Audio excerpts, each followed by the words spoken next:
يا منزل الآيات والفرقان بيني وبينك حرمة القرآن اشرح به صدري لمعرفة الهدى واعصم به قلبي من الشيطان. الحمد لله رب العالمين والصلاة والسلام الأتمان الأكملان على المبعوث رحمة للعالمين وعلى آله وأصحابه أجمعين. Amma ba'd. Aujourd'hui, Inch'Allah, on termine ce qui est lié aux piliers de l'islam, aux piliers de la foi, pardon. Le 6e pilier de la foi concernera bien entendu la croyance au destin. Un chapitre, du moins un pilier, dans lequel résident quelques subtilités et des choses qui peuvent nécessiter une concentration, une réflexion et quelques méditations. Donc soyez concentrés et on espère, Inch'Allah, que tout sera compréhensible bi'idhnillahi azza wa jal. On commence l'explication de ce pilier-là par sa définition. Cheikh Al-Uthaymin, rahimahullah, il nous dit dans Majmou' al-Fatawa que la croyance au destin huwa an tu'mina بتقدير الله عز وجل للأشياء كلها سواء ما يتعلق بفعله أو يتعلق بفعل غيره وأن الله عز وجل قدرها وكتبها عنده قبل أن يخلق السماوات والأرض ب50 ألف سنة. La foi au destin, c'est que tu crois à la prédestination d'Allah subhanahu wa ta'ala pour toute chose. Qu'Allah subhanahu wa ta'ala a prédestiné toute chose. Que ce soit ce qui est lié à ses actes à lui, subhanahu wa ta'ala, ou à ceux d'autres que lui. Que tu aies pour croyance qu'Allah les ait prédestinées et écrites auprès de lui, dans ce qu'on appelle al-lawh al-mahfouz, la tablette bien gardée. 50 000 ans avant qu'il ait créé les cieux et la terre. Et il est connu que l'écriture n'a lieu qu'après la connaissance. Après, le Cheikh Al-Uthaymin, il s'étale sur certaines choses en précisant que ce qui est consignées dans ce livre-là sont les choses qui ont lieu jusqu'au jour du jugement. Et que ce qui a lieu après le jour du jugement, ce n'est pas venu dans les textes, que c'est consigné dans la tablette bien gardée. Wallahu a'lam. Il s'étale sur cette question-là. Maintenant, on en vient à l'importance de la foi au destin. Parce que ce pilier-là, il a des spécificités qui lui sont propres. Bien sûr, tout pilier en soi est important par définition même. Je vous renvoie à la définition du mot pilier, ce sur quoi les choses se bâtissent et ce sans quoi ces choses-là ne peuvent tenir.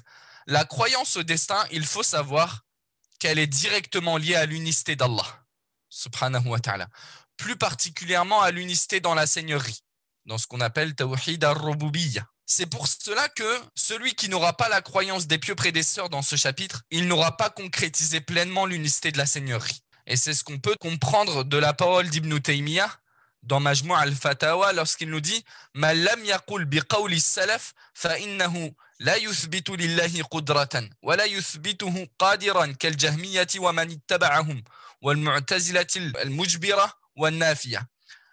Haqiqatu qawlihim annahu laysa qadiran wa laysa lahu al-mulk.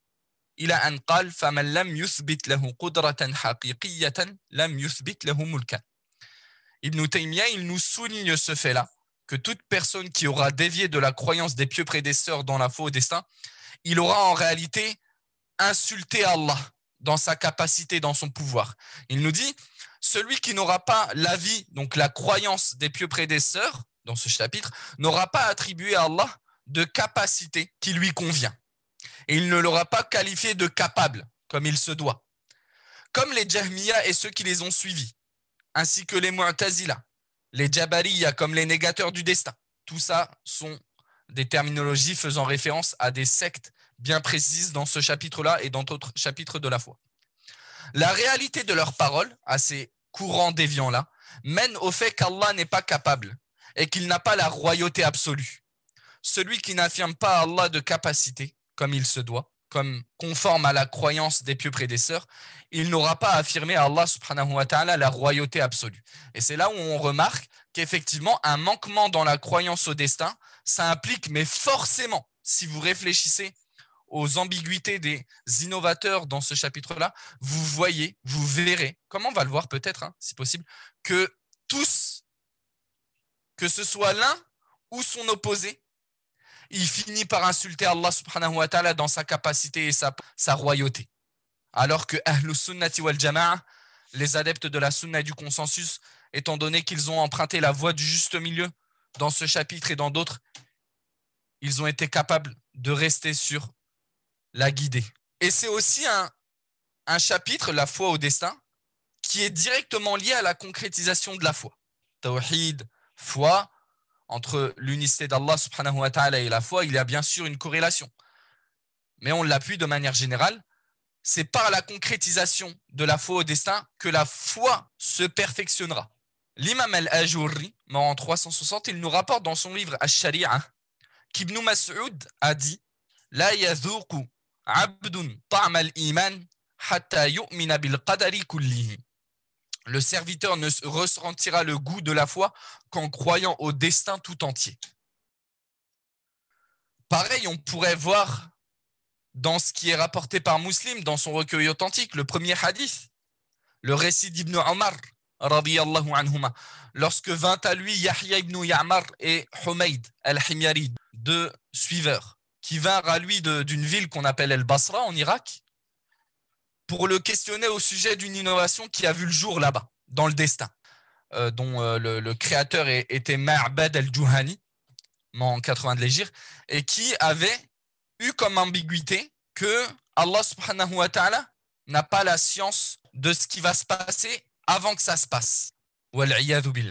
Et qu'Allah subhanahu wa ta'ala n'a pas écrit ce qui va se passer. Ces gens-là, ils avaient renié les 4 points autour de laquelle tourne la foi au destin que l'on va étudier ensemble, Inch'Allah. Donc ces gens-là, Yahya et Humayd, ils sont venus voir Ibn Omar, je le rappelle, célèbre compagnon du prophète sallallahu alayhi wa sallam, l'interroger quant à ces gens-là. Ils sont venus à lui, on lui a dit Ya Aba Abdurrahman, innahu qad zahara qibalana nasun yaqra'una al-Qur'an wa yataqaffaruna al-ilm. Ô Abu Abdurrahman, la kunya de Ibn Mas'ud, il y a des gens qui sont apparus auprès de nous, ils lisent le Coran, ils apprennent la science, wa dhakara min sha'nihim, et il a cité plein de bonnes caractéristiques chez eux. Walakinnahum yaz'umun annahu la qadar wa anna al-amra unuf. Mais ils prétendent qu'il n'y a pas de destin et que l'ordre, l'affaire, elle est unuf, c'est-à-dire que Allah subhanahu wa ta'ala ne connaît pas les choses avant qu'elles se produisent. Wal'iyadhu billah. Imaginez des gens qui s'affilient à l'islam et qui ont osé dire ça. En gros, insulter Allah subhanahu wa ta'ala dans son omniscience. Subhanallah. Et donc, vous voyez ici ces gens-là, parce qu'ils ont eu un problème dans le destin, vous voyez qu'en réalité, ça a entaché la seigneurie directement. Le fait d'avoir un seigneur pour eux qui n'est pas tout connaisseur, qui n'est pas tout capable. Bref. Qu'est-ce qu'il leur a dit, Ibn Mas'ud? Il leur a dit فَإِذَا لَقِيتَ أُولَئِكَ فَأَخْبِرْهُمْ أَنِّي بَرِيءٌ مِّنْهُمْ وَأَنَّهُمْ بُرَاءُ مِنِّي وَالَّذِي يَحْلِفُ بِهِ عبد الله بن عمر لو أن لأحدهم مثل أحد ذهبا فأنفقه ما قبل الله منه حتى يؤمن بالقدر. Ibn Omar, il a été très dur avec eux jusqu'à qu'il leur dise à Yahya ibn Ya'mar et Humayd, lorsque vous les rencontrerez, ces gens-là, informez-les que je me désavoue de eux. Par celui par lequel Abdallah ibn Omar jure, donc Allah subhanahu wa ta'ala, par Allah, si l'un d'entre eux il dépensait, il avait l'équivalent de Uhud en or, donc la montagne de Uhud, et qu'il la dépensait, qu'il en faisait don pour Allah subhanahu wa ta'ala, Allah n'acceptera pas cela de lui jusqu'à qu'il croie au destin. C'est-à-dire qu'il croit au destin comme il se doit. Et on voit donc ici l'importance du destin. On voit l'importance du destin. Et c'est ce qui est rapporté pareil par d'autres compagnons, comme Ubay ibn Ka'b, ce que j'ai cité ci-contre, qu'il aurait dit, si tu dépenses l'équivalent de la montagne d'Uhud en or dans le sentier d'Allah, Allah n'accepterait pas cela de toi tant que tu ne crois pas au destin, comme il se doit, comme il le faut, et que tu saches que ce qui t'a touché ne pouvait te rater et que ce qui t'a raté ne pouvait te toucher. Et si tu venais à mourir sur autre que cela, tu entrerais en enfer. Donc on voit l'importance de la foi au destin. Maintenant, quelle est cette foi du destin qui nous est demandée? Dans le destin, il y a des règles primordiales à connaître. Et on va en citer quelques-unes, parmi les plus importantes dans le chapitre. Premièrement, on cite les actes d'Allah ne sont établis que sur la justice, miséricorde et sagesse. Af'alullahi kulluha adlun wa rahmatun wa hikma. La preuve à cela, notamment la parole d'Allah subhanahu wa ta'ala. Wa la yadhlimu rabbuka ahada. Et ton Seigneur ne fait de tort à personne. Allah, il n'est donc pas injuste. Ce qui nous pousse à affirmer l'extrême opposé de l'injustice, la sagesse et la justice, qui se résume au fait de placer les choses dans les endroits qui leur conviennent. Et fait partie justement des noms d'Allah subhanahu wa ta'ala, Al-Hakim, le sage, l'infiniment sage. Donc les actes d'Allah subhanahu wa ta'ala, ils ne sont basés que sur justice, miséricorde et sagesse. Juste à travers ce verset-là, on peut extraire ça. Parce que si Allah subhanahu wa ta'ala, il n'est pas injuste, c'est qu'il est forcément au contraire, totalement juste. Et pour être totalement juste, il faut être sage et totalement connaisseur. Et aussi le fait qu'il soit miséricordieux donc envers ses créatures. Ibn al-Qayyim, rahimahullah, il nous dit justement dans son livre Shifa ul-Ghalil, un livre essentiellement dédié sur la foi au destin, un livre des plus complets sur le sujet. Je n'ai pas connaissance qu'il ait été traduit en arabe et ça m'étonnerait. Vu la complexité du livre et les réponses qu'il a apportées aux ambiguïtés des gens qui se sont égarés dans le sujet, je pense que c'est pas prochainement qui sera traduit. Bon, quoi qu'il en soit, il nous dit Ibn al-Qayyim, innahu, Allah subhanahu wa ta'ala hakim, la yaf'alu shay'an abathan, wala li ghayri ma'nan, ومصلحة وحكمة وهي الغاية المقصودة بالفعل بل أفعاله سبحانه صادرة عن حكمة بالغة لأجلها فعل. Il est sage, Allah subhanahu wa ta'ala est sage. Il ne fait rien futilement et sans aucun sens. Il ne fait rien sans intérêt ou sagesse. Et c'est l'objectif désiré par l'action. Ces actes émanent d'une sagesse infinie en raison de laquelle il fait. Donc ça, c'était la première règle qu'il faut avoir en tête dans ce chapitre-là. Que tous les actes d'Allah subhanahu wa ta'ala, tous les décrets d'Allah subhanahu wa ta'ala, sans exception, ne sont que justice, miséricorde et sagesse. Tu as des problèmes dans la foi au destin, rappelle-toi cette règle-là. Que Allah subhanahu wa ta'ala, il ne fait du tort à personne. Mais que bien sûr, bien entendu, la sagesse de la création de cette création, c'est l'épreuve. Du coup, bien entendu qu'Allah subhanahu wa ta'ala, il éprouve ses serviteurs pour faire apparaître lequel d'entre eux est véridique dans sa prétention de foi de celui qui ne l'est pas, qui est un menteur. Est-ce que les gens pensent qu'on les laissera dire nous croyons sans les éprouver? Ça, c'est autre chose. Mais Allah subhanahu wa ta'ala, il est injuste envers personne. Si tu patientes justement sur cette épreuve qu'il envoie, qu'il place sur ton chemin, tu es récompensé, etc., etc. Donc, rappelle-toi quand tu as un problème dans le destin, dans ce chapitre-là, déjà, rappelle-toi cette règle. J'ai déjà eu l'occasion de parler avec des gens et ils ont du mal, parce qu'ils ont eu telle ou telle épreuve, ils ont du mal à raisonner dans ce chapitre-là. Moi, ce que je leur dis, rappelle-toi les règles primordiales dans ce sujet-là déjà. Allah, il n'est pas injuste. Allah, il est miséricordieux et Allah, il est sage. Ça doit te suffire si tu as des problèmes déjà. Deuxième règle, la division du destin en bon et mauvais. Et le fait que le mal n'est pas attribuable à Allah subhanahu wa ta'ala. Taqsimul qadar ila khayrin wa shar wa bayan wa adami jawazi nisbati sharri ala Allah subhanahu wa ta'ala. Le prophète sallallahu alayhi wa sallam, il nous dit, dans ce qu'a rapporté l'imam Muslim, labbayka wa sa'dayk wal khayru kulluhu fi yadayk wa sharru laysa ilayk. Je réponds à ton appel, tout le bien est entre tes mains et le mal ne t'est pas affilié. Et pour comprendre mieux ce point-là, parce que ça peut être dur de comprendre, je vous ai joint ci-contre une très bonne parole d'Ibn al-Qayyim dans laquelle il nous dit, et peut-être que je vais me contenter directement de la citer en français, histoire de gagner quelques minutes à chaque fois. Et Allah subhanahu wa ta'ala est le créateur du bien et du mal. Allah subhanahu wa ta'ala, il a créé le bien et le mal. Le mal est dans certaines de ses créatures, non pas dans sa création et son action à lui. Sa création, son action, son décret et sa prédestination ne sont que des biens. C'est pour cela qu'il s'est purifié de l'injustice dont la réalité est de placer une chose dans un endroit qui n'est pas le sien. Il ne place donc les choses qu'en leur endroit qui leur conviennent, et ceci n'est que bien. Et le mal consiste à mettre la chose dans un endroit qui n'est pas le sien. Si la chose est donc placée dans l'endroit qui lui convient, ce n'est pas un mal. On en conclut alors que le mal ne lui revient pas. Donc lorsqu'on parle du destin bon et mauvais,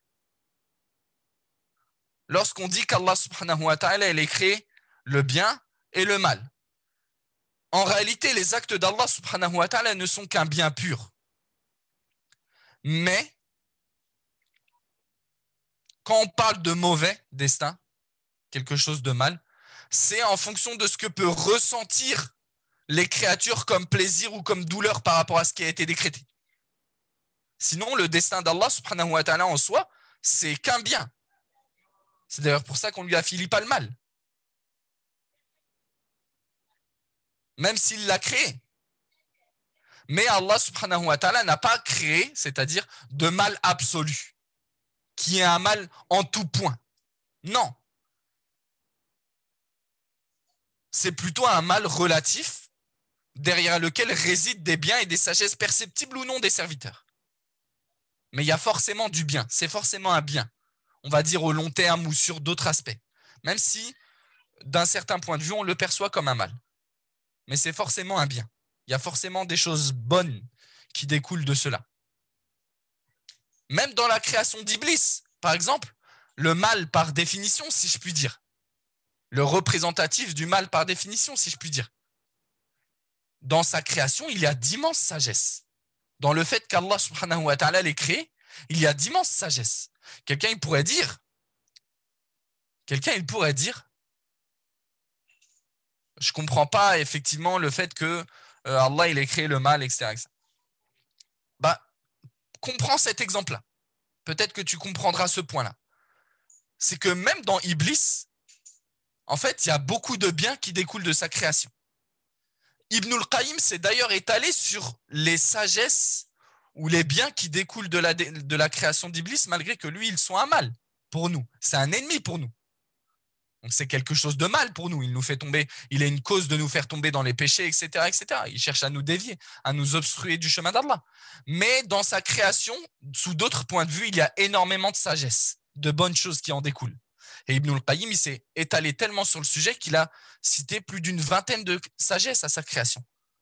Le fait que par sa création, les croyants se distinguent entre véridiques et menteurs dans leur prétention de foi, le fait que ça implique le djihad, donc un certain combat de notre propre âme, le fait que ça fasse apparaître certaines caractéristiques d'Allah subhanahu wa ta'ala, comme le repentir pour celui qui serait tombé et aurait fini par obéir à Shaitan en tombant dans un péché, et puis aurait demandé un pardon à Allah subhanahu wa ta'ala.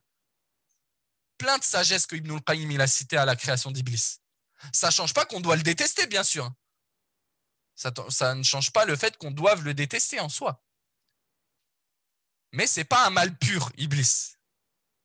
En réalité, dans sa création, il y a énormément de sagesse. C'est ça qu'il faut comprendre. Troisième règle primordiale dans le destin, dans la foi au destin, le fait que le destin est le secret d'Allah subhanahu wa ta'ala.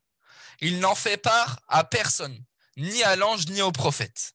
Al-Qadar, sirrullahi azza wa jalla, lam yuttali alayhi ahadan, la malakan muqarraban, wa la nabiyyan mursalan. وأصل القدر سر الله تعالى في خلقه كما قال الطحاوي وغيره. Le destin, la base du destin, c'est un secret d'Allah subhanahu wa ta'ala, comme les savants l'ont précisé sur sa création. Maintenant, donc ça c'est la règle en tant qu'énoncé.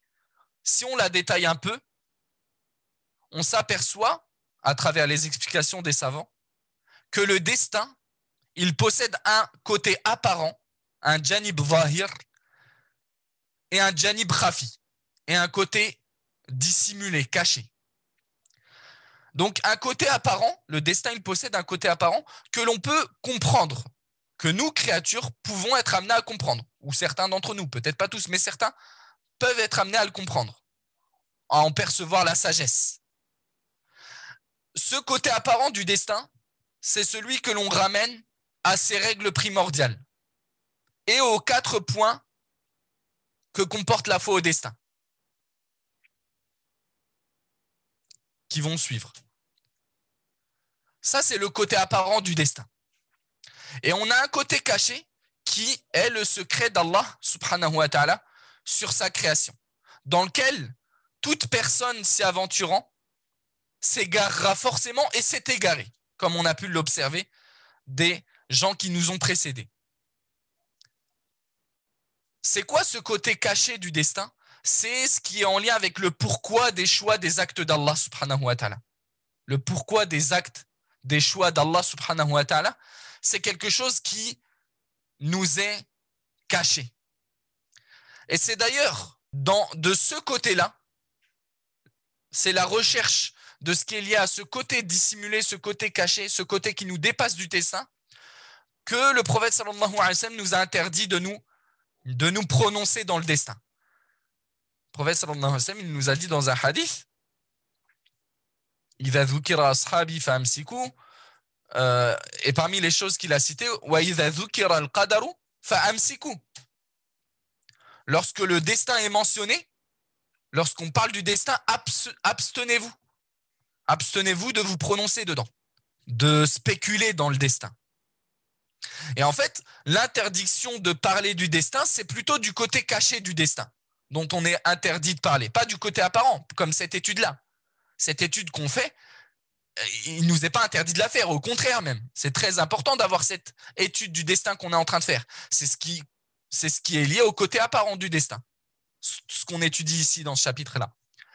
Mais en résumé, ce que le prophète sallallahu alayhi wa sallam nous interdit ici, c'est de nous prononcer sur le pourquoi de certains choix qui peuvent nous sembler arbitraires d'Allah subhanahu wa ta'ala. Pourquoi un tel il est né pauvre? Pourquoi un tel il est né riche? Pourquoi un tel Allah il lui a accordé la guidée et pourquoi un tel Allah il lui a pas accordé la guidée alors qu'ils ont plus ou moins la même situation? Pourquoi tel individu non? Pourquoi tel individu oui? Pourquoi tel individu malade alors qu'il n'a pas fumé par exemple, hein? Et pourquoi tel individu il a fumé et il n'a pas été atteint du cancer par exemple? Tout ça c'est des choses qui nous dépassent tout simplement. Et c'est d'ailleurs parce qu'il y a des gens qui essayent chaque jour de se prononcer sur ces questions-là, sur ce côté caché du destin qu'ils s'égarent. C'est un grand moyen d'égarement que de chercher à se prononcer sur le pourquoi, ce qu'on appelle ta'lil ou af'alillahi azza wa jal. Chercher le pourquoi des choix d'Allah subhanahu wa ta'ala, des actes d'Allah. D'ailleurs, Ibn Taymiyyah, il nous en parle dans un célèbre vers de poésie. Il nous dit wa aslu dalalil khalqi min kulli firqatin huwa al-khawdu fi af'al aw fi fi'lillahi bi'illatin fa innahum lam yafhamu hikmatan lahu fasaru ala naw'in min al-jahiliyyati. L'origine de l'égarement de chaque groupe provient du fait qu'ils se sont étalés sur le pourquoi des actes d'Allah. Certes, ils n'en ont pas compris la sagesse et sont donc tombés dans une porte d'égarement. Un très beau vers de poésie, si je puis dire, d'Ibn Taymiyyah, qui nous dit que un des égarements principaux des sectes dans la foi au destin, c'est le fait d'avoir trop voulu spéculer sur le pourquoi des actes d'Allah. On revient à l'introduction, à ce par quoi on a introduit cette règle primordiale. Le destin possède un côté apparent lié à l'étude de ces règles primordiales, lié à l'étude des 4 points que comporte la foi au destin, et un côté caché qui se résume au pourquoi des actes d'Allah. Si vous avez compris ça, vous avez compris une grande part de ce chapitre-là qui peut sembler compliqué. Vous vous serez préservé de l'origine de l'égarement d'énormément de sectes s'affiliant à l'islam. C'est d'ailleurs donc ce qu'on peut comprendre dans la parole aussi d'Allah subhanahu wa ta'ala, la yus'alu amma yaf'alu wa hum yus'alun. Il n'a pas à être interrogé sur ce qu'il fait, mais c'est plutôt eux qui devront rendre des comptes de leurs actes.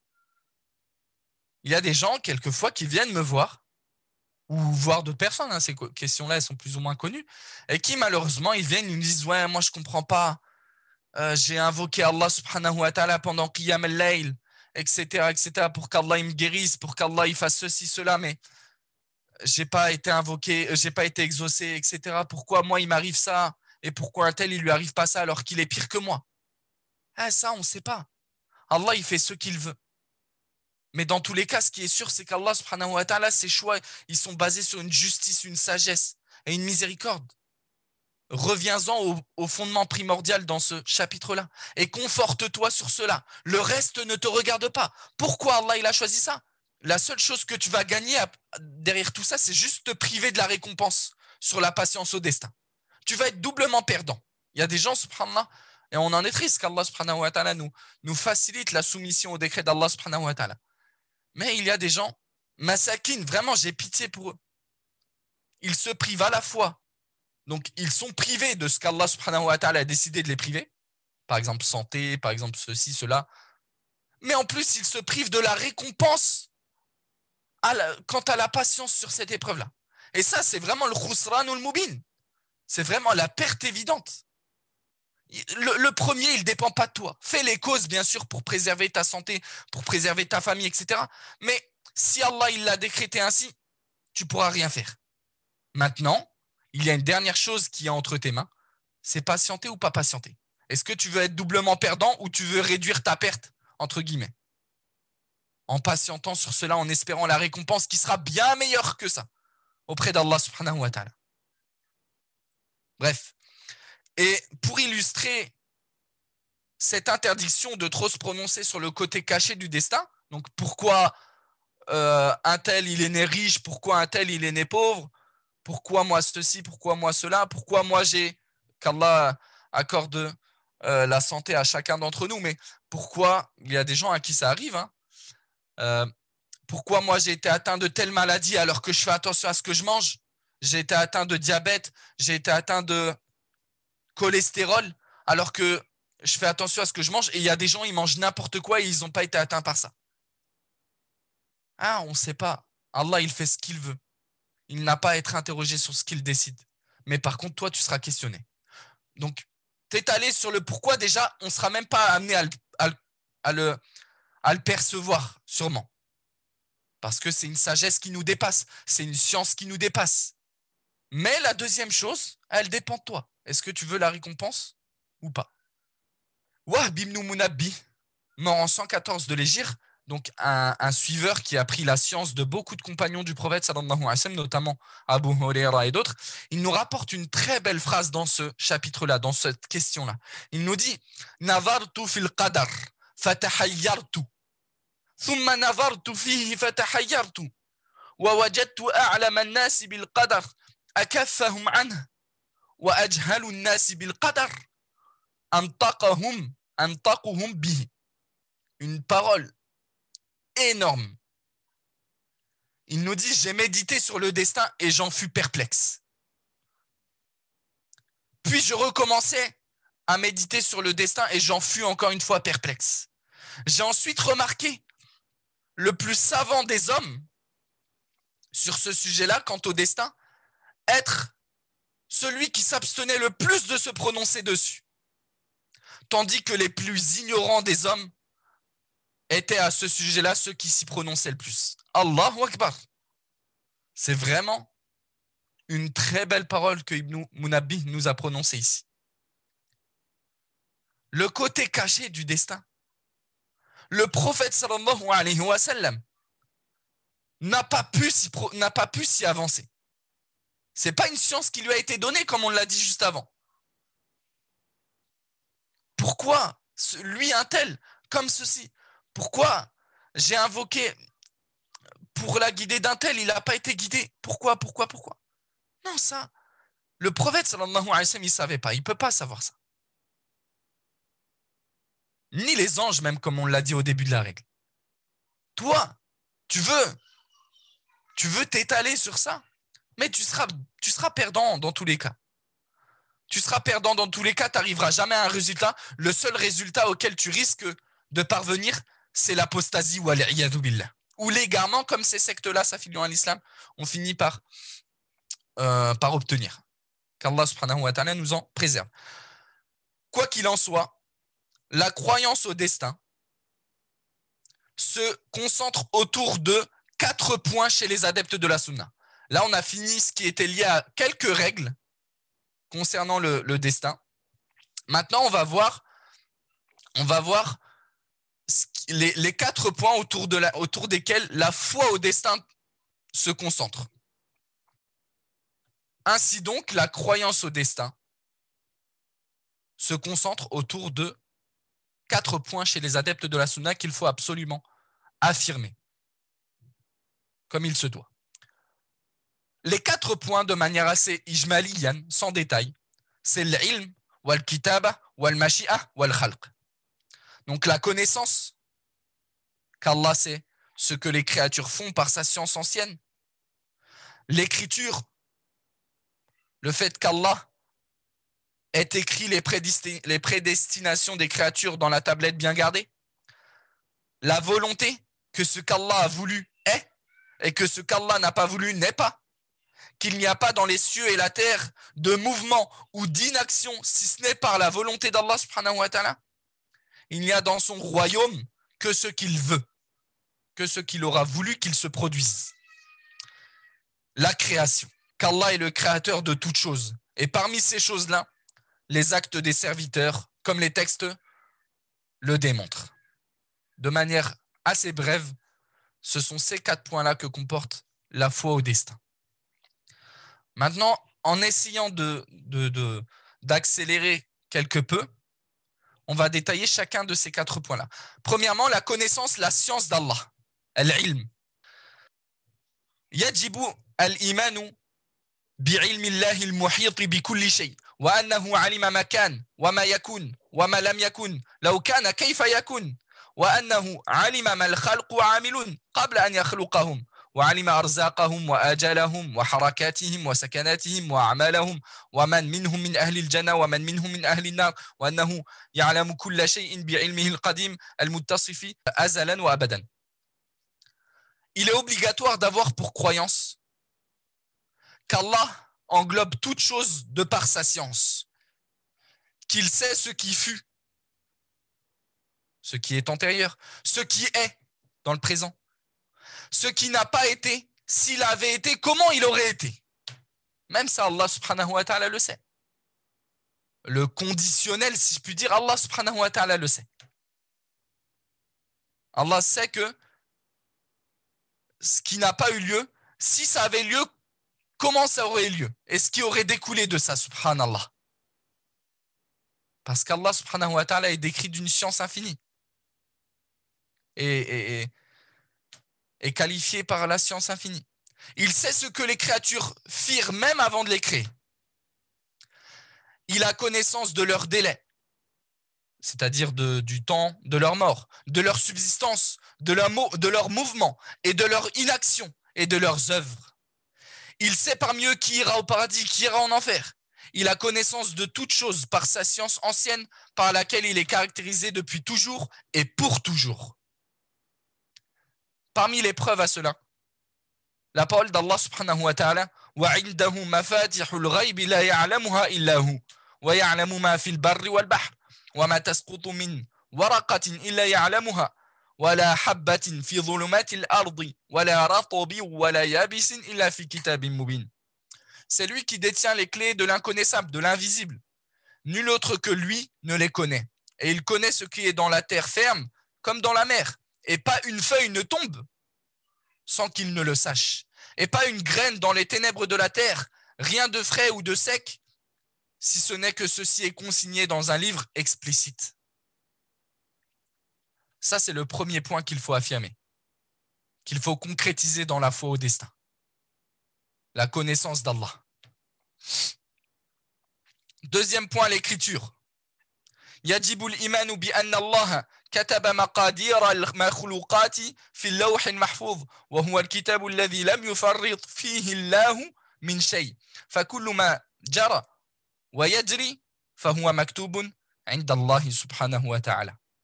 Il est obligatoire d'avoir pour croyance qu'Allah a écrit les prédestinations de toutes les créatures dans la tablette bien gardée, qui est le livre dans lequel Allah n'a omis aucune chose. Tout ce qui se passa et qui se passe est écrit auprès d'Allah subhanahu wa ta'ala. Parmi les preuves de ce point-là, la parole d'Allah subhanahu wa ta'ala وَمَا تَكُونُوا فِي شَأْنٍ وَمَا تَتْلُوا مِنْهُ مِنْ قُرْآنٍ وَلَا تَعْمَلُونَ مِنْ عَمَلٍ إِلَّا كُنَّا عَلَيْكُمْ شُهُودًا إِذْ تُفِيضُونَ فِيهِ وَمَا يَعْزُبُ عَنْ رَبِّكَ مِنْ مِثْقَالِ ذَرَّةٍ فِي الْأَرْضِ وَلَا فِي السَّمَاءِ وَلَا أَصْغَرَ مِنْ ذَلِكَ وَلَا أَكْبَرَ إِلَّا فِي كِتَابٍ مُبِينٍ. Tu ne te trouveras dans aucune situation, tu ne réciteras aucun passage du Coran, vous n'accomplirez aucun acte sans que nous soyons témoins au moment où vous l'entreprendrez. Il n'échappe à ton Seigneur rien, ni le poids d'un atome sur terre ou dans le ciel, ni un poids plus petit ou plus grand qui ne soit déjà inscrit dans un livre évident. Donc, rien, si ce n'est que cela a été inscrit dans un livre évident, donc Al-Lawh al-Mahfouz, la tablette bien gardée. On pourrait aussi utiliser le verset dans la connaissance. L'imam Muslim, rahimahullah, il rapporte que le prophète sallallahu alayhi wa sallam dit aussi كتب الله عز وجل مقادير الخلائق كلها قبل أن يخلق السماوات والأرض ب50 ألف سنة قال وعرشه على الماء. Allah a écrit les prédestinations des créatures 50 000 ans avant de créer les cieux et la terre. Et son trône était sur l'eau. Ce hadith-là, je l'ai mentionné pour ce qui est souligné dans ce hadith-là, donc les 50 000 ans. Qu'Allah subhanahu wa ta'ala donc a écrit, c'est une preuve que Allah subhanahu wa ta'ala a écrit cela dans la tablette bien gardée, et que cette écriture a eu même lieu 50 000 ans avant qu'il ne crée les cieux et la terre. Abu Daoud, il nous rapporte aussi quelque chose de proche du hadith précédent, dans lequel il nous apporte quelques précisions. Il nous dit que le prophète sallallahu alayhi wa sallam dit Inna awwala ma khalaqa Allahu al-qalam faqala lahu uktub qala rabbi wa ma'adha aktub qala uktub maqadira kulli shay'in hatta taquma as-sa'a. Aussitôt qu'Allah a créé la plume, il lui dit écris. Allah subhanahu wa ta'ala commanda à la plume d'écrire. La plume dit alors ô mon Seigneur, qu'est-ce que j'écris? Allah dit alors écris les prédestinations des créatures jusqu'à la venue de l'heure. Ubada ibn Samit dit à son fils lorsqu'il lui narra ce hadith ô mon fils, j'ai entendu le messager d'Allah sallallahu alayhi wa sallam dire celui qui meurt sur autre que cela n'est pas des miens.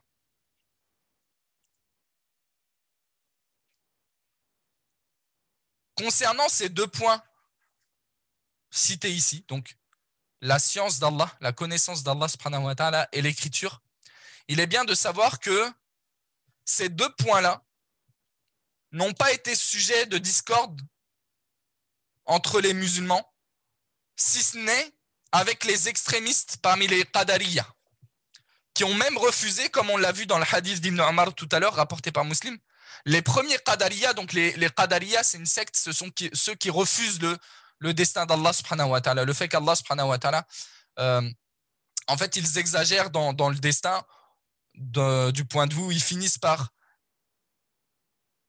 priver Allah subhanahu wa ta'ala à la base de volonté et de la création, du troisième et du quatrième point qu'on va voir ensemble. Mais les extrémistes parmi les Qadariyas, ils rejetaient le troisième et le quatrième point qu'on va voir ensemble, mais ils refusaient aussi le premier point, donc la connaissance d'Allah, et le deuxième point, l'écriture. Les extrémistes, les anciens, Qadariyas. Dans leurs paroles, Al-Amru Unuf. C'est-à-dire qu'Allah subhanahu wa ta'ala, ils prétendaient qu'Allah subhanahu wa ta'ala n'avait pas connaissance des choses avant qu'elles ne se produisent. Et donc, par conséquent, que encore moins qu'il les ait consignés dans un livre. Regardez, subhanallah, l'égarement. Les textes, ils sont évidents, subhanallah. Mais bon, Allah, il égare qui il veut et qui il veut qu'Allah subhanahu wa ta'ala nous a fermis sur la vérité. Donc, ce qu'il faut retenir, c'est que les deux premiers points à la base, ils sont pas sujets de discorde entre les musulmans, si ce n'est avec les extrémistes parmi les Qadariyya, qu'ils ont même refusé ces deux premiers points. Mais ils ont disparu, ceux-là. Les savants, ils te disent « In qaraba haoula ». Ces extrémistes parmi les Qadariyya, ils ont disparu. La divergence entre les adeptes de la sunna et de l'égarement de nos jours, elle a lieu autour du 3e point et 4e point. Sous-entendu que les Qadariyya d'aujourd'hui, donc les négateurs du destin, ils affirment aujourd'hui qu'Allah il est tout connaisseur même de ce qui va se passer, même avant que ça se produise, et ils affirment qu'Allah subhanahu wa ta'ala a bien consigné ces choses-là dans la tablette bien gardée. C'est ça qu'il faut retenir. 3e point, la volonté. يجب الإيمان بأن كل ما يجري في هذا الكون فهو بمشيئة الله فما شاء كان وما لم يشأ لم يكن فلا يخرج عن إرادته الكونية شيء. Il est obligatoire d'avoir pour croyance que ce qui se passe dans cette création est par la volonté d'Allah subhanahu wa ta'ala. Ce qu'il veut donc est, a lieu. Et ce qu'il ne veut pas n'est pas. Rien ne sort par conséquent de sa volonté dite universelle. Pourquoi on a précisé universelle, comme vous en doutez? C'est pour préciser que lorsqu'on analyse les textes du Coran et de la Sunna, on s'aperçoit que la volonté d'Allah subhanahu wa ta'ala, elle est de deux catégories. Volonté universelle et volonté religieuse. Al-iradatul kawniyya wal-iradatu ash-shar'iyya. Donc c'est quoi ces volontés-là? La volonté universelle, on précise que rien ne sort de cette volonté-là. C'est ce qu'on a cité dans la définition du 3e point. Le mécréant comme le musulman sont sujets à cette volonté universelle. Les obéissances comme les désobéissances sont toutes sujettes à la volonté universelle d'Allah. La preuve à cela, man yasha'illahu yudlilhu wa man yasha' yaj'alhu ala siratin mustaqim. Allah égare qui il veut et il place qui il veut sur un chemin droit. La volonté religieuse, c'est celle qui contient ce qu'Allah aime et agrée. Par exemple, c'est cette volonté-là dont il est sujet dans la parole d'Allah subhanahu wa ta'ala yuridu Allahu li yubayyina lakum wa yahdiyakum sunana alladhina min qablikum wa yatuba alaykum wallahu alimun hakim. Allah veut vous éclairer, vous montrer les voies des hommes d'avant vous et aussi accueillir votre repentir et Allah est omniscient et sage. Où on a aussi le verset dans lequel la volonté dont il est question dans celui-ci, c'est la volonté religieuse, à savoir ce qu'Allah aime. Par exemple, le verset où Allah yuridu Allahu bikumul yusr wa la yuridu bikumul usr. Allah veut pour vous la facilité et il ne veut pas pour vous la difficulté. Donc, en fait, quand on analyse les textes, ce qu'il faut retenir, c'est qu'on s'aperçoit qu'il y a deux types de volonté. La universelle et la religieuse. Et c'est important de bien comprendre les deux types de volonté pour ne pas s'égarer, parce que c'est aussi une des questions qui est à l'origine de l'égarement de toutes les sectes sur le destin. Est-ce que la volonté d'Allah subhanahu wa ta'ala elle implique forcément qu'il aime tout ce qu'il décrète ou non? Les adeptes de la sunna, en réunissant les textes, ils sont sortis de toute problématique en observant cette division que l'on vient de citer. Plus qu'explicite dans les textes, en affirmant que la volonté d'Allah, elle est de deux catégories, la volonté universelle et la volonté religieuse. C'est quoi la différence entre ces deux volontés-là? C'est que la volonté universelle, elle est liée à ce qu'Allah aime et agrée et à ce qu'il n'aime pas et n'agrée pas. Tandis que la volonté religieuse, elle n'est liée qu'à ce qu'Allah aime et agrée. La volonté religieuse, les savants ils te disent c'est un synonyme de l'amour, de ce qu'Allah aime. En gros, quand tu vois une chose dans les textes qu'Allah veut et qu'il aime, bah ici c'est de cette volonté-là dont il est question. Quand Allah, on voit qu'il nous dit dans le Coran, yuridu Allahu bikumul yusr, Allah veut pour vous la facilité et il ne veut pas pour vous la difficulté. C'est par sa volonté religieuse. Allah, il aime pour vous la facilité et il n'aime pas pour vous la difficulté. Mais il se peut que, dans certains cas, par sa volonté universelle, Allah, il nous décrète des choses qui sont compliquées. Il nous décrète la difficulté. L'épreuve, par exemple. Quelqu'un il pourrait dire non mais c'est contradictoire ce que tu me dis ici. Tu me dis Allah il veut pour moi la facilité, mais il m'a éprouvé ici. C'est compliqué là l'épreuve. Donc est-ce que ça veut dire qu'Allah il voulait pas m'éprouver? Ben non. Allah il voulait t'éprouver, mais il voulait. On peut pas dire qu'Allah il a pas voulu t'éprouver. Du coup c'est qui t'a éprouvé? Du coup il y a quelqu'un qui a une volonté supérieure à celle d'Allah? Non. On a dit tout ce qui a lieu dans cette création là, c'est forcément Allah qui le souhaite par sa volonté universelle. Mais c'est parce que la volonté d'Allah, elle se divise en deux. Parce qu'il est question de volonté universelle et de volonté religieuse. Il se peut que Allah subhanahu wa ta'ala, il veuille une chose à la base. Par exemple, Allah subhanahu wa ta'ala, il souhaite la guider de tout le monde. Allah subhanahu wa ta'ala, il aime que les gens l'adorent. Il aime que les gens aient foi en lui. Pourtant, tu vois que sur terre, il y a des gens qui n'ont pas foi en lui. Est-ce qu'on va dire du coup que Allah il n'a pas voulu ça de eux? Ben en fait, ça dépend de quelle volonté il est question. Si on parle de volonté religieuse, donc très clairement, Allah subhanahu wa ta'ala, il n'aime pas qu'on lui associe quelque chose. Allah subhanahu wa ta'ala, la yarda li ibadihi al-kufr. Allah subhanahu wa ta'ala n'agrée pas pour ses serviteurs la mécréance. Mais tu vois que ça a eu quand même lieu, qu'il y a quand même des gens sur terre qui lui associent quelque chose. Bah pourquoi? Parce que si ça a eu lieu, c'est forcément qu'Allah il a voulu, mais par sa volonté universelle. Pour des biens, comment on pourrait dire, en parallèle, bah Allah subhanahu wa ta'ala, il a décrété cette chose plutôt que ce qui était conforme à sa volonté religieuse. Donc, ces deux volontés-là, elles ont des différences entre elles. Tout comme il se peut qu'elles se croisent entre elles. Mais la volonté universelle, c'est celle qui comprend à la fois ce qu'Allah aime et à la fois ce qu'il n'aime pas. Par exemple, par volonté universelle, Allah subhanahu wa ta'ala, il veut que le mécréant soit mécréant. Pourtant, il ne l'aime pas.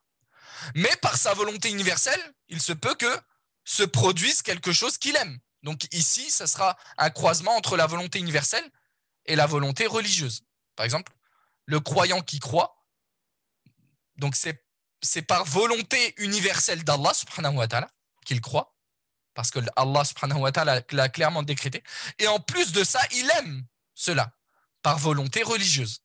Donc, si vous comprenez que la volonté religieuse, c'est celle qui est synonyme de aimer, bah, chaque fois que vous êtes en face d'une des deux volontés, essayez de remplacer la volonté par aime, Allah aime. Quand vous voyez Allah veut, si vous arrivez à remplacer ça par Allah aime, bah, vous êtes dans la volonté religieuse pure. Juste un petit paramètre qui peut vous aider. Parmi les différences entre ces deux volontés-là, le fait que la volonté universelle peut ne pas être voulue en elle-même, mais pour quelque chose d'extérieur ou ce qui en découle, comme je l'ai dit tout à l'heure. Comme la création d'Iblis, par exemple. Et l'ensemble des problèmes, des égarements, etc. Allah subhanahu wa ta'ala, il les laisse présents sur terre. C'est qu'il les a voulus, ces problèmes-là. Si Allah subhanahu wa ta'ala n'avait pas voulu, Iblis, il n'aurait aucun pouvoir. Enfin, il n'aurait jamais vu le jour. Pourtant, il a vu le jour. Et c'est un ennemi pour les hommes. C'est par volonté universelle d'Allah subhanahu wa ta'ala. Mais pas en lui-même. Allah subhanahu wa ta'ala, par volonté universelle, il a voulu la création d'Iblis et l'ensemble des égarements, par exemple des péchés, la mécréance, l'association. Allah subhanahu wa ta'ala l'a voulu par sa volonté universelle. Sous-entendu que si Allah subhanahu wa ta'ala ne voulait pas, ça ne se passerait pas dans son royaume, dans sa création. Il les a voulus pas en soi-même, mais pour obtenir des causes bien aimées auprès d'Allah subhanahu wa ta'ala, comme le repentir pour celui qui sera tombé dans un péché, donc qu'Allah n'aime pas du point de vue religieux, donc qu'Allah ne veut pas religieusement, donc qu'Allah n'aime pas, mais ça aura provoqué peut-être le repentir chez certains. Le combat, le djihad, la demande de pardon, l'istighfar. Tandis que la volonté religieuse, elle est voulue en elle-même. Allah a voulu l'obéissance et l'aime, il l'a légiféré et il l'a agréé en soi. Troisième différence, la volonté universelle se réalise forcément. La volonté universelle se réalise forcément. lorsqu'Allah veut une chose, elle se réalise forcément. Comme la vie de quelqu'un ou sa mort. Tandis que la volonté religieuse, comme la volonté d'Allah subhanahu wa ta'ala que tout le monde ait la foi, ne se réalise pas forcément. Elle peut se réaliser et elle peut ne pas se réaliser. Donc c'est ça les différences entre ces deux volontés-là. Pourquoi on a amené ces deux volontés-là, ces deux catégories de volontés-là? Parce qu'on est obligé de le faire. Sinon on tombe dans les égarements dans lesquels sont tombés les sectes qui n'ont pas observé cette division-là, en observant les textes. Donc il est important de veiller à faire cette distinction entre les deux volontés. Pourquoi? Parce qu'il y a des sectes dans l'islam qui n'ont pas observé cette division de ces volontés-là et qui se sont égarés jusqu'à insulter Allah subhanahu wa ta'ala. Comme les Mu'tazila, qui sont des Qadariyya dans la foi, qui refusent qu'Allah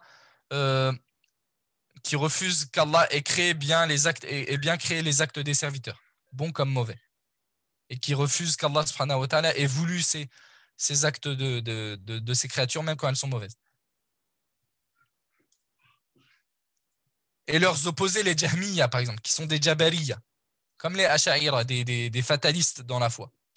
Les deux, ils ont dit, si Allah décrète une chose, c'est forcément qu'il l'aime et qu'il l'agrée. Les deux sectes opposées, extrêmes opposées, ils se sont égarés à partir du même principe de base. Ils sont partis du principe que tout ce que Allah aime, quand Allah il décrète une chose, c'est forcément qu'il l'aime. Pardon. Mais après, ils ont dévié sur cette même base-là en deux avis extrêmement opposés. Les Qadariyya, ils ont fini par dire que vu que tout ce qu'Allah décrète, c'est forcément qu'il l'aime, alors que Ahlus Sunnah, les adeptes de la Sunna, ils disent non, il y a des choses qu'Allah décrète universellement dans cette création-là, qu'il n'aime pas forcément religieusement. Par exemple, la mécréance. Mais les Qadariyya et les Jahmiyya, donc les Qadariyya et les Jabriyya, donc les deux sectes antagonistes dans le chapitre, hein, sans trop vouloir vous compliquer la chose. En fait, à partir de la même base, dites-vous bien, ils se sont égarés en deux extrêmes différents. Ils ont dit, vu que tout ce qu'Allah décrète, c'est forcément qu'il l'aime, les Qadariyya qui refusent qu'Allah a voulu le péché, universellement qu'Allah a voulu la mécréance, qu'Allah ait créé donc les actes des créatures, ils te disent, bah c'est forcément que les créatures, elles créent elles-mêmes leurs actes et que leur volonté, elle est plus forte que celle d'Allah subhanahu wa ta'ala. Regardez la mécréance. En gros, ils ont fini par dire qu'il y a autant de créateurs qu'il y a de personnes sur Terre. Vu que pour eux, les hommes créent eux-mêmes leurs actes, bah, techniquement, ils ont affirmé des créateurs. Autant de créateurs qu'il y a d'actes, autant de créateurs qu'il y a d'hommes sur Terre. Wal'iyadhu billah. Et les Jabariyya, donc leur extrême opposé, leur antagoniste, hein, l'extrême opposé, ils ont eu la même base, donc ils ont dit tout ce que Allah décrète, c'est forcément qu'il l'aime. Donc eux, ils ont dit, bah, on voit qu'il y a des péchés sur terre, il y a la mécréance, tout ça. C'est forcément qu'Allah subhanahu wa ta'ala, il aime la mécréance. Regardez, l'autre égarement, extrême opposé. C'est forcément qu'Allah, il aime la mécréance. Et c'est aussi des ambiguïtés qu'on voit chez les soufis, c'est aussi ce qui est reproché aux soufis. Tu leur dis, par exemple, dans certaines périodes de l'histoire, bah, il y a eu les mécréants, ils ont eu le dessus sur les musulmans. Bah, comme à notre époque, qu'Allah subhanahu wa ta'ala réforme les musulmans. Bah, les soufis, dites-vous bien, eux, ils sont fatalistes dans la foi, au destin. Ils te disent en gros que si Allah il a voulu que l'ennemi prenne le dessus sur les musulmans, c'est forcément qu'il les aime, les non-musulmans. C'est forcément qu'il aime la mécréance sur la foi. Regardez l'égarement, subhanallah. Regardez l'égarement. Et le bienheureux, bien loin de la contradiction, c'est celui qui s'impose la foi des pieux prédécesseurs dans la foi au destin et dans tous les chapitres de la foi de manière générale. Subhanallah. Quatrième point pour avancer, la création. Quatrième point autour duquel la foi au destin se compose ou se tourne. La création. يجب الإيمان بأن الله خالق كل شيء ومن ذلك أفعال العباد فلا يقع شيء في هذا الكون إلا وهو خالقه. Il est obligatoire d'avoir pour croyance qu'Allah est créateur de toutes choses. Et parmi ces choses, les actes des créatures, des serviteurs. Rien ne se passe donc dans cette création si ce n'est qu'il en est le créateur. Allah subhanahu wa ta'ala, il nous dit dans le Coran, قال أتعبدون ما تنحتون والله خلقكم وما تعملون. Ibrahim, il dit à son père et son peuple qui adorait autre qu'Allah, adorez-vous ce que vous-même sculptez, vous sculptez, alors que c'est Allah qui vous a créé, vous et ce que vous fabriquez. C'est-à-dire qu'il vous a créé, vous et vos œuvres. Et Allah subhanahu wa ta'ala nous dit dans un autre verset, Allahu khaliqu kulli shay, wa huwa ala kulli shay'in wakil. Allah est le créateur de toutes choses, et de toutes choses, il est garant. Il est créateur de toutes choses. Rien n'est excepté ici. L'imam al-Bukhari, rahimahullah, il nous rapporte dans son livre Khalqu af'al al-ibad, la création des actes des serviteurs.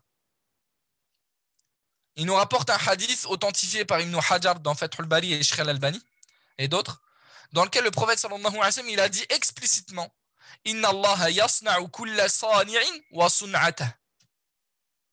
Allah a créé tout fabricant ainsi que sa fabrication. C'est-à-dire Allah a créé toute créature et ce qu'elle fait. Donc ses œuvres. Allah il est donc le créateur de l'acte du serviteur. Mais le serviteur, il est le réel auteur de l'acte. Car tous ces actes sont le fruit de sa volonté et de la capacité qu'Allah subhanahu wa ta'ala a créé et octroyé à la créature. Il n'y a donc aucune contradiction dans l'affirmation qu'Allah a créé le serviteur et ses actes et le fait que les actes soient attribués au serviteur possesseur de volonté et de capacité. Tout comme nous disons que le feu brûle alors que c'est Allah qui a créé le feu et lui a octroyé cette capacité de brûler. On dit que c'est le feu, il brûle, alors que c'est Allah qui a créé le feu. Parce que Allah, il a créé, tout comme Allah, il a créé le feu, tout comme nous disons que le feu brûle, alors que c'est Allah qui l'a créé, le feu et la capacité qu'il brûle, c'est parce qu'il a créé la volonté du serviteur et sa capacité qu'il a créé leurs actes. Mais ça ne contredit en rien le fait que le serviteur soit le véritable auteur de ses actes. C'est ça qu'il faut retenir.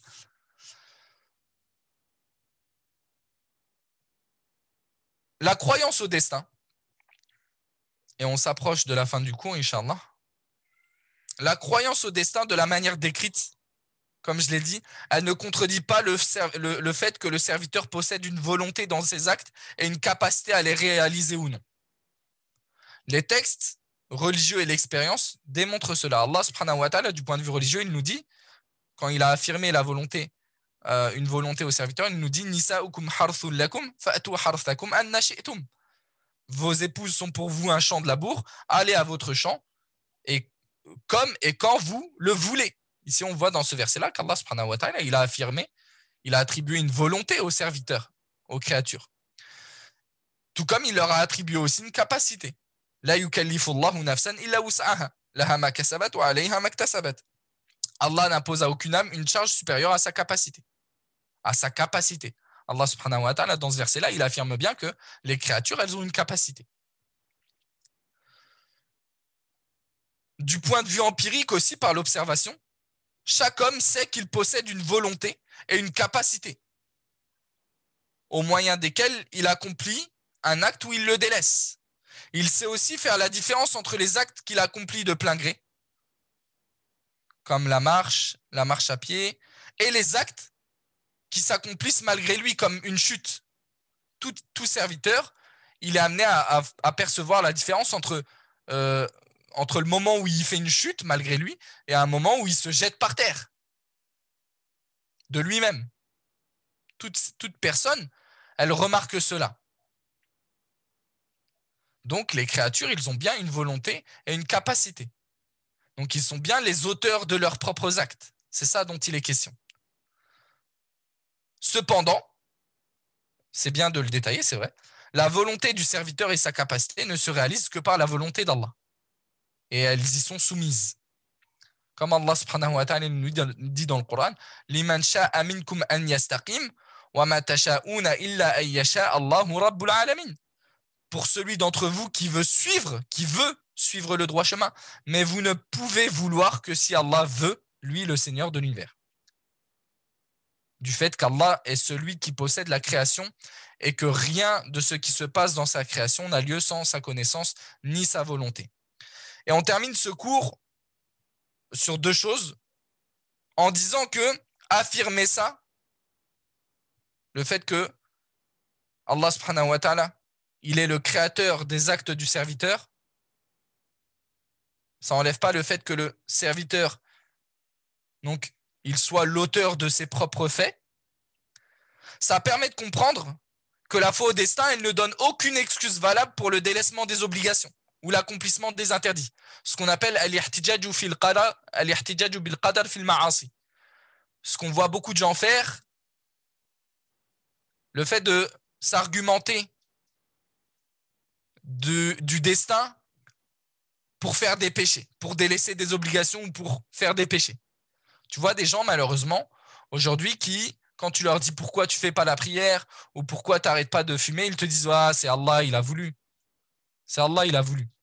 Et c'est vrai, Allah subhanahu wa ta'ala, il a voulu. Mais toi, tu as la capacité d'arrêter. Allah subhanahu wa ta'ala, il t'a donné la capacité d'arrêter. Ou Allah subhanahu wa ta'ala, il t'a donné la capacité de prier. Tu le vois très bien que tu as cette capacité, mais tu n'as pas la volonté de le faire. Mais sinon, tu es capable de le faire. Tu es capable de le faire et tu es capable de le vouloir.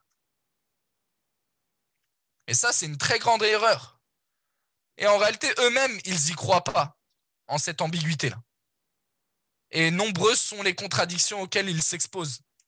Mais dans une volonté de raccourcir, étant donné que je sais que ça fait déjà peut-être 1h20, 1h30 qu'on a commencé ce cours-là, peut-être que je me contenterai d'introduire les réponses à cette ambiguïté-là dans le PDF que je vous partagerai, sans trop vous alourdir ce cours-là avec la mention de toutes les réponses sur cette ambiguïté-là. Donc, il y a plusieurs façons de leur répondre, 6 notamment, même plus encore, si on approfondit la question. C'est totalement faux d'un point de vue religieux. On voit que Allah subhanahu wa ta'ala, il a blâmé justement les associateurs parce qu'eux, ils s'argumentaient du destin pour associer Allah subhanahu wa ta'ala. Donc Allah subhanahu wa ta'ala, d'un point de vue religieux, il a totalement blâmé cette argumentation-là aux associateurs. On voit une contradiction totale dans ces gens-là qui s'argumentent du destin. Pourquoi tu t'argumentes du destin dans le fait de faire des péchés? Donc quand il s'agit de t'absoudre de responsabilité pour les péchés, tu argumentes du destin, mais quand il s'agit de t'attribuer les mérites d'un acte louable, là tu t'argumentes pas du destin. Alors que les deux choses, c'est la même chose. Il y a aussi des manières d'autres manières de leur répondre, leurs contradictions sur certains points. On voit que eux-mêmes, dans leurs affaires mondaines, ils ne se permettraient pas d'accepter une telle excuse pour quelqu'un qui leur aurait manqué, qui leur aurait fait une injustice. Si demain, ils voyaient une personne lui voler son droit et qu'il essayait de le frapper ou de le réprimander sur cela, si la personne, elle lui disait « Écoute, j'ai volé par décret d'Allah », est-ce que lui, il le laisserait tranquille? Jamais de la vie. Jamais de la vie, il accepterait cette excuse-là. Donc pourquoi il accepte cette excuse-là pour lui-même quand il s'agit du droit d'Allah de priver, de se soustraire de l'obéissance à Allah subhanahu wa ta'ala, et quand c'est pour ses affaires à lui, il n'accepte pas cette excuse-là. Donc c'est totalement bancal et fallacieux de s'argumenter du dessein pour se conforter dans ses péchés. Et du coup, je vous insérerai la réponse à cette ambiguïté-là dans le PDF, Inch'Allah. Et on termine en disant tout simplement que la foi au destin, elle présente de nombreux bienfaits. Parmi ces bienfaits-là, elle permet au serviteur de placer, d'enraciner la confiance qu'il a de son Seigneur, subhanahu wa ta'ala. Et elle permet aussi de soulager, de réconforter le serviteur dans ce qu'il atteint comme épreuve. Le musulman, il finit par ne pas s'affliger pour un désir non satisfait ou pour une épreuve qui l'a atteinte par la concrétisation de la foi au destin. La quantité obligatoire suffisante de la croyance au destin, c'est le fait de croire qu'Allah subhanahu wa ta'ala a prédestiné toute chose, bien ou mal, depuis toujours, et que ceci n'a lieu que par sa volonté et sa création. فنسأل الله تعالى بأسمائه الحسنى وصفاته العلى أن يغفر لنا وأن يرحمنا اللهم فقهنا في الدين اللهم أرنا الحق حقا وارزقنا اتباعه وأرنا الباطل باطلا وارزقنا اجتنابه وسبحانك اللهم وبحمدك أشهد أن لا إله إلا أنت أستغفرك وأتوب إليك وصلى الله وسلم على نبينا محمد وعلى آله وأصحابه أجمعين.